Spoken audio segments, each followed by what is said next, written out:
أعوذ بالله من الشيطان الرجيم. சபிக்கப்பட்ட ஷைத்தானை விட்டு அல்லாஹ்விடம் நான் பாதுகாப்பு தேடுகின்றேன்.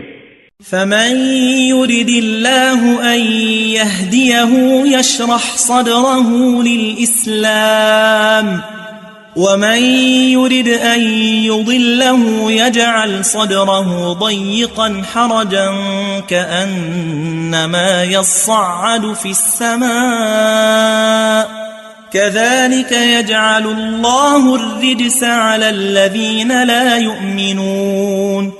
எனவே எவருக்கு அல்லாஹ் நேர்வழி காட்ட நாடுகின்றானோ அவருடைய நெஞ்சத்தை இஸ்லாத்திற்காக விரிவாக்கி விடுகின்றான். எவனை வழிகேட்டில் ஆழ்த்த நாடுகின்றானோ அவனது நெஞ்சத்தை இறுக்கமாக்கி விடுகின்றான். எந்த அளவுக்கெனில் இஸ்லாத்தை பற்றி நினைத்ததுமே அவனுடைய உயிர் வானத்தை நோக்கி ஏறுவதைப் போல் உணர்கின்றான்.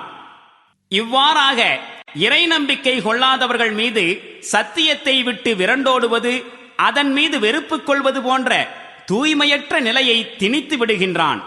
وَهَذَا صِرَاطُ رَبِّكَ مُسْتَقِيمًا قَدْ فَصَّلْنَا الْآيَاتِ لِقَوْمٍ يَذَّكَّرُونَ. ஆயினும் இவ்வழி இறைவனின் நேர்வழியாகும். திண்ணமாக நல்லுரையினை ஏற்கும் மக்களுக்கு அதன் சான்றுகளை நாம் தெளிவுபடுத்தி விட்டோம்.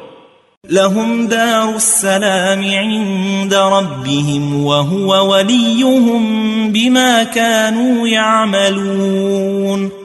அவர்களின் இறைவனிடம் அவர்களுக்கு சாந்தி அளிக்கும் இல்லம் உண்டு. மேலும் அவர்கள் மேற்கொண்ட நேரிய செயல்முறையின் காரணமாக அவனே அவர்களுக்கு பாதுகாப்பளிப்பவனாக இருக்கின்றான்.